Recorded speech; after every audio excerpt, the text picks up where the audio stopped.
Welcome to ETV prime. AP అప్పు గురించి మనం చాలాసార్లు చెప్పుకున్నాము.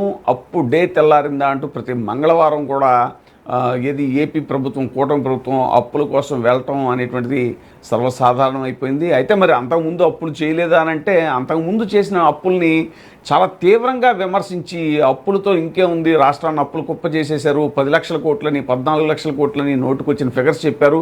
తీరా అసెంబ్లీలో లేదంటే పార్లమెంట్లో, చట్టసభల్లో వాళ్లే ఒప్పుకున్నారు. కూటమి ప్రభుత్వం యొక్క మంత్రులు వాళ్లే ఒప్పుకున్నారు. అదేంటి అంటే మొత్తానికి 6 లక్షల కోట్ల చిల్లర అప్పు మాత్రమే. ఏది అంతకుముందు 2014 నుంచి 19 మధ్య చంద్రబాబు నాయుడు గారి ప్రభుత్వం చేసినటువంటి అప్పు, జగన్మోహన్ రెడ్డి గారి 2019 నుంచి 24 వరకు చేసినటువంటి అప్పు మొత్తం కలిపితే మొన్న కూటమి ప్రభుత్వం అధికారంలోకి 2024 మేలో అధికారానికి వచ్చే నాటికి, జూన్లో అధికారానికి వచ్చే నాటికి ఉన్న అప్పు ఎంత అనంటే చట్టసభల సాక్షిగా చెప్పింది 6 లక్షల చిల్లర కోట్లు. కానీ సో ఎన్నికల్లో 10 లక్షల కోట్లు, 14 లక్షల కోట్లు, 12 లక్షల కోట్లు నోటుకొచ్చిన ఫిగర్స్ చెప్పారు. మరి ఇప్పుడు చేయట్లేదు అప్పు అని అంటే ఇది అప్పు కాదట, రుణ సమీకరణ అని చాలా అందమైన పదం రాస్తాయి వాళ్ళ అనుకూల పత్రికలు, అనుకూల మీడియా. మరి ఇప్పుడు అసలు ఏం జరుగుతోంది అని అంటే రాష్ట్రంలో అగ్రస్థానంలో ఉంది అప్పుల్లో ఏపీ సర్కారు. తాజాగా మంగళవారం బడ్జెట్ అప్పు 4,600 కోట్లు. కాగ్ ఆర్బీఐ గణాంకాల మేరకు బడ్జెట్ అప్పు 1,80,603 కోట్లు అక్షరాల. తర్వాత గ్యారంటీ అప్పులు 1,12,504 కోట్లు. రాజధాని అప్పులు 47,387 కోట్లు. మొత్తంగా 2 ఏళ్లు కాకుండానే చంద్రబాబు నాయుడు గారి ప్రభుత్వం చేసినటువంటి అప్పులు 3,40,494 కోట్లు. సో ఇంకా మరి ఎంత అప్పు చేసిన సంక్షేమ పథకాలు అమలు అవుతున్నాయంటే చాలా సంక్షేమ పథకాలు, సూపర్ 6 పేరుతో ఇస్తున్నటువంటి సంక్షేమ పథకాలు చాలా ఇంకా అమలు కావట్లేదు అనేటువంటిది. ఎన్నికల మేనిఫెస్టోలో చెప్పిన సూపర్ 6, సూపర్ 7 హామీలని అమలు చేయకుండానే ప్రజల్ని మభ్యపెడుతున్నారు అనేటువంటిది. స్పీడ్ ఆఫ్ డూయింగ్ అప్పుల్లో మాత్రం, స్పీడ్ ఆఫ్ డూయింగ్ బిజినెస్ అంటారు కానీ స్పీడ్ ఆఫ్ డూయింగ్ అనేది అప్పుల్లో మాత్రం దూసుకెళ్తూ అగ్రస్థానంలో ఉంది ఏపీ అనేటువంటిది. బడ్జెట్లో ప్రతి మంగళవారం అప్పులు చేయడంతో పాటు బడ్జెట్ బయట కూడా దొరికిన చోటల్లా అప్పు చేస్తూ ఈ రెండేళ్లు కాకుండానే రాష్ట్రాన్ని అప్పులు ఊబిలో ముంచేశారు. తాజాగా మంగళవారం బడ్జెట్లో మరో 4,600 కోట్లు అప్పు చేశారు. ప్రభుత్వ సెక్యూరిటీలను వేలం వేయడం ద్వారా ఈ మొత్తాన్ని ఆర్బీఐ సమీకరించి రాష్ట్ర ప్రభుత్వానికి ఇచ్చింది. దీంతో 2 ఏళ్లు కూడా కాకుండానే చంద్రబాబు నాయుడు గారి సర్కారు చేసినటువంటి అప్పులు 3,40,494 కోట్లకు చేరాయి. ఇందులో బడ్జెట్ అప్పులు 1,80,603 కోట్లు. వివిధ ప్రభుత్వ రంగ సంస్థల ద్వారా ప్రభుత్వ గ్యారంటీతో చేసినటువంటి అప్పులు 1,12,504 కోట్లకి చేరాయి.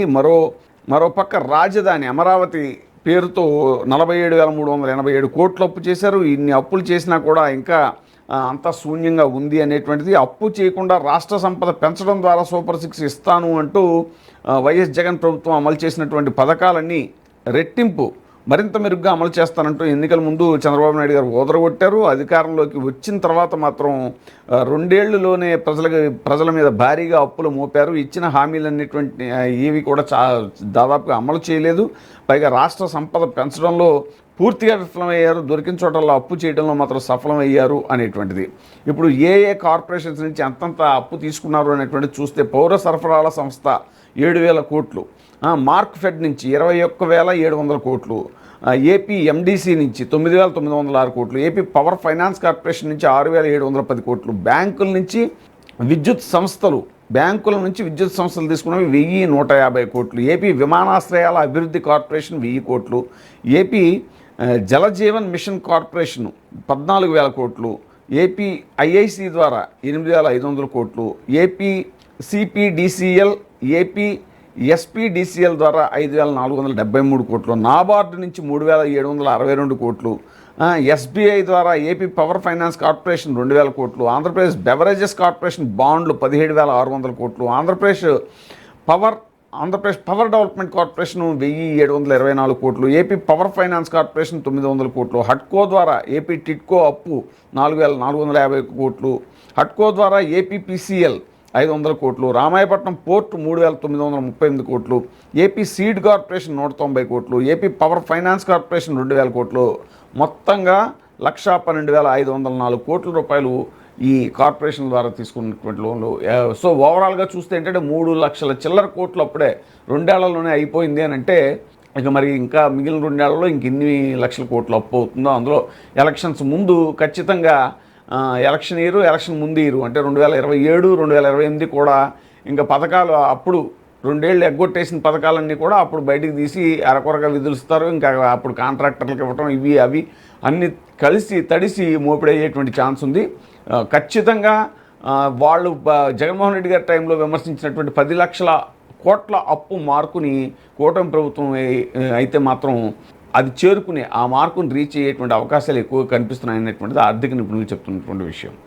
ఇప్పుడే సబ్స్క్రైబ్ చేయండి, లైక్ చేయండి, షేర్ చేయండి. VTV ప్రైమ్, నీ ఉత్తమాభిరుచుల సమ్మేళనం.